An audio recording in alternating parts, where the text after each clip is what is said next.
Yo guys, Crescent here. Welcome to another build video. Today I'll be showing you my latest Soul Jabber build for Magicka Templar. And like I mentioned, if it's a Soul Jabber build, the item sets are really simple, very straightforward, really good Magicka Templar setup. But what is different for this build is the skills, because Templar receive a nerf for clans, so it costs more than Breath of Light now, which is ridiculous. And you got a few.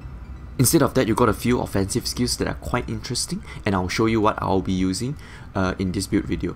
Yeah, I think that's about it for the intro. I'll just go straight into the sets. Okay, so like usual, the head, you can either use Scoria or you could use Bloodspawn. I would say Bloodspawn and Scoria is the best monster helm for Templar. You could consider using Pirate Skeleton, which is decent, but I feel like the heal reduction from Pirate Skeleton is just not that good anymore. So I think Scoria or Bloodspawn is really good. Pirate Skeleton is still really good as well. Okay, you want to use 2 light on the head and shoulders, so or impenetrable. And for the body, we'll be using the good old Rattle Cage. I'll explain to you why I'll use Rattle Cage later. Basically, we need the slot, so yeah, I'll show you the skills later. Anyways, we'll be using 2 Sturdy on Rattle Cage and everything else impenetrable. Why I'm using Sturdy is because I feel like in non-CP, I'm slightly gravitating towards non-CP nowadays because there are less tanky builds that just hold block and do nothing over there, and people die faster, you die faster, everything die faster, so it's really fun in non-CP. But I of course do play CP more than non-CP because if I got my CP there, I should use it, isn't it? There's no point going to non-CP if you're like really high CP, but I just switch it around. That's why I've put Sturdy into 2 of my pieces, because Sturdy is really powerful in a non-CP environment, because you don't get the block cost CP, block reduction CP for non-CP obviously. Okay, and on the jewelry, you'll be using all the leech. Okay, we'll be using 1 recovery, 2 recovery and 1 cost reduction. In non-CP, however, I will be dropping the Magicka recovery. Why? Because we, like I mentioned just now, we don't have the CP tree for increased Magicka recovery. So for non-CP, you drop the Magicka recovery and you use Magicka cost reduction instead. So 2 Magicka cost reduction for non-CP and 2 Magicka regen for CP. And on the sword and board, we'll be using shield leech of the 1 hand and shield leech.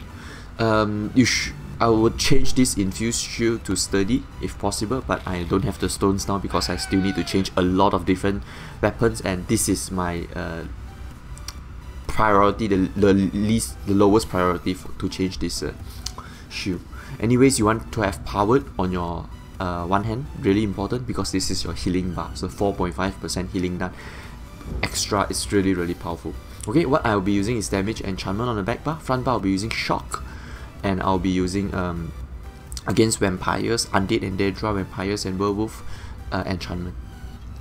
Okay, the best now, I've totally forgot to mention that willpower, you don't use 2 sharpen. Okay, on your front bar, okay, this is your first sword, now I'm here, and this is your second 1 hand sword. Okay, the best setup now is the first 1 hand sword you use Nern, because by putting the Nern on the first 1 hand sword, you're gonna gain without buff 250 weapon damage and spell damage, and if you put Nern on the back bar, you just gain about 50 or so. Okay, so you want to put Nern on the first sword, okay, and on the back bar sword, you could use whatever you like, not whatever you like, which is either sharpen is good or precise. These 2 on the back bar is really good. Don't use infuse, because your first light attack is always going to be on the first sword usually. So if you put infuse on the back bar, it's just not worth it anymore. So don't put infuse, don't put Nern, because you only gain 50 weapon and spell damage, so it's not worth it. Make sure your back bar is sharpened or precise and the front bar is Nern. That is the best setup, hands down. I did all the research already, I tested out myself already, and that is the best. Okay, of course this applies to like let's say you're running a stamina nightblade dual view, you have to use it like this as well. That is going to give you the best result. You can test it yourself as well. Like if I'm not mistaken, I do have a Nern weapon. Do I have it? Magnus, yeah, Nern's. Just look at my spell damage now, it's 2k. If I put a Nern weapon on the front bar, sorry, I need to weapon swap because I'm not on that bar. So it's 2.5k now with the Nern weapon, alright. Then I'll go to my willpower, sharpen again, I'll put it back on the front bar. It dropped to 2.3. That you see the difference? You see the difference on the Nern weapons? 2.5, 2.3. That is the difference. Okay, let me put back my willpower now. Okay, so this is the setup. Really straightforward, really simple. Everybody knows this Ratter Cage, Leech, all this willpower, really basic. But before I go into the important stuff, the skills, I'll just tell you what I use for my potions, poisons, Mundus and everything, okay? So I'm using tri-stat food because we need to get that 14k max stamina, and we'll be using either spell crit and immune to knockback potions or tri-stat potion. These two will be using them a lot. We will not be using any poisons for this build, and we'll be using the Astronaut Mundus Stone. We are level 4 vampire, and yeah, I think that's it. The poisons, food buff, I mentioned that already. And this is my unbuff stats. Obviously the Magicka recovery will go up to really high, like close to 3k. I think even, yeah, about 3k or so when you Leech proc. Even more than 3k definitely. I think Leech give 1000 and you get the buff from the potions as well. So it's going to be more than 3k definitely. And yeah, that's about it for this. The spell damage is gonna go pretty high as well if I have the Nern, but I still need to grind the stones, so it's a bit lower now. But it will go up to 2.6k plus after I apply all the major and minor buffs and everything. I now have the major, but I don't have the minor. And if I have the Nern, it's gonna go to 2540 like just now, and it's gonna go up another 10 more %. So it's gonna be a lot. Okay, that's about it for this. My spell resistance is really high because I'm a Breton. So Breton has a lot higher spell resistance. Yeah, it really differs. I would say all the Magicka classes are really good.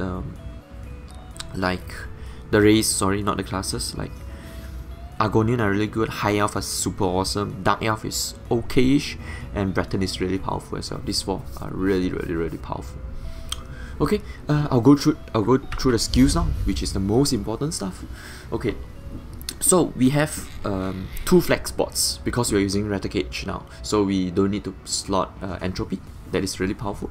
I'll just go through what you need to use first. Okay, the first skill is a flex spot. I'll go through that later.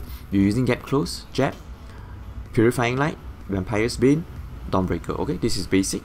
On the back bar, we'll be using Cleanse, Channel Focus, Breath of Light.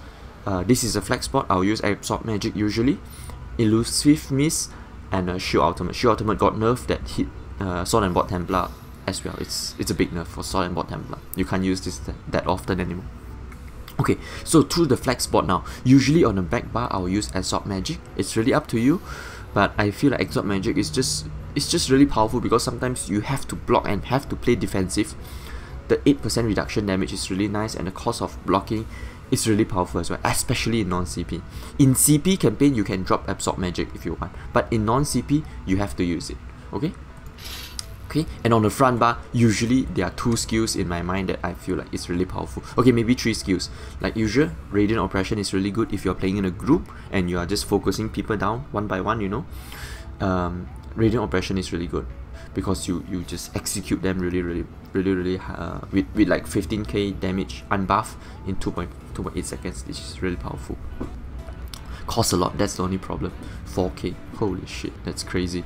Okay, and what I prefer to use now is Solar Barrage, because I usually play in small scale group like 2 to 3, 4 people, sometimes 5, but on my DC character I usually play solo or with another guy.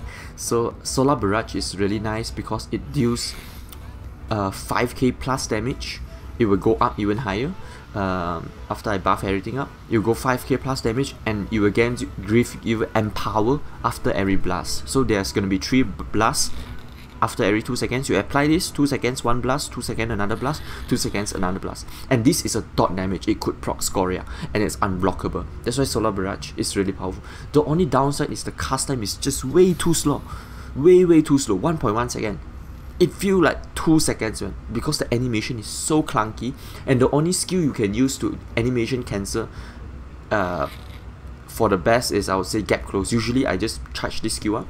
No, I put the dot first, Vampire's Bane, I put Purifying, I charge this skill up, then I straight animation cancel in toppling charge, okay? So that is what I do usually.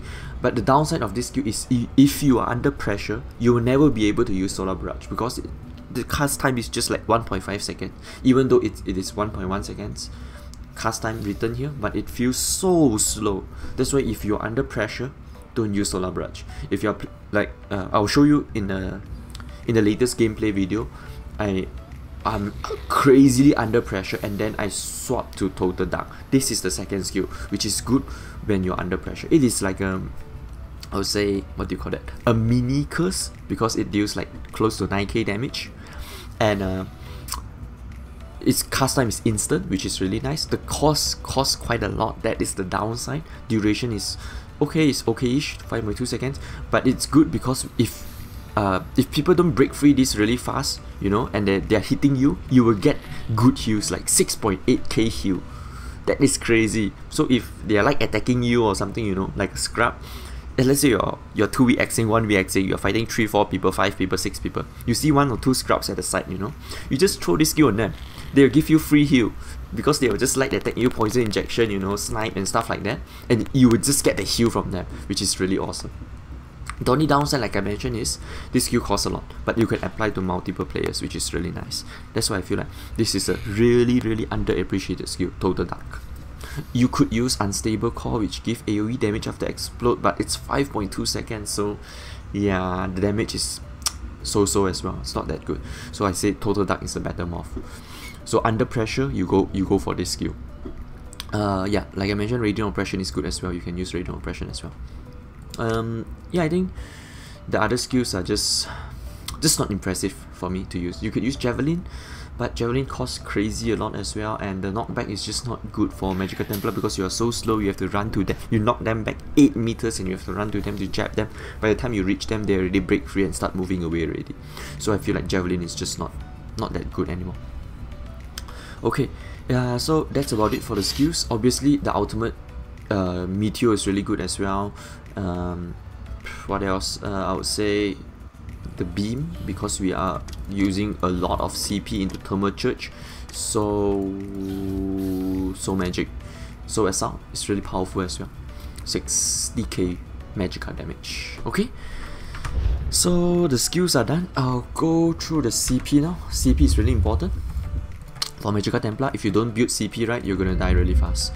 Okay, Warlock 56%. 56 points, sorry. Sprinter 4. 11 Siphoner. 75 Arcanist. 0 into Tenacity because we are not using any staffs, so it's not pointless. 23 into Tumbling. 61 to Shadow Ward. This is really important. 61 here. 40 into Elfborn. 10 into Spell Erosion. 37 Expert Elemental Expert.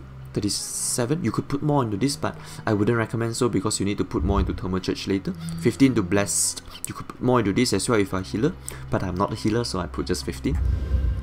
56 Master at Arms, really important. 11 Shattering Blows.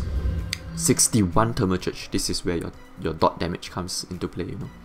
Lot of dot damage. Okay, 72 into Ironclad. 25 into Resistance. 20 into Thick Skin. 49 into Hardy. 43 into Elemental Defender, 6 Expert Defender, and 15 Quick Recovery. Yeah, I think that's about it for the sim. Yeah, like I mentioned just now, what is important for Templar in this patch is your skills. You need to switch it around. You can't just use all the boring skills again and again, because especially against outnumbered fight, and if you're fighting 1 or 2 players that are good, you're gonna have a hard time if you have, like, for example, okay, you have something like Radiant Oppression on your front bar. You'll never be able to use it because you're under so much pressure. So you need to build, you need to think, what opponent are you fighting? Are you fighting just scrubs every day? Then okay, fine, your skill build, you can just go the old school one. You can just go beam because you don't get a lot of pressure. If you are like fighting good players, definitely consider Total Dark, Soul Barrage, and what do you call that? The block skill, Absorb Magic. Consider this kind of skills, Solar Barrage, all these, just really good skills. Okay, yeah, I think that's about it for this build. Hope you like it, and make sure you throw this video a like and subscribe to my channel so you won't miss any more new builds and gameplay videos and stuff like that. And I'll see you guys in the video. Okay, bye bye.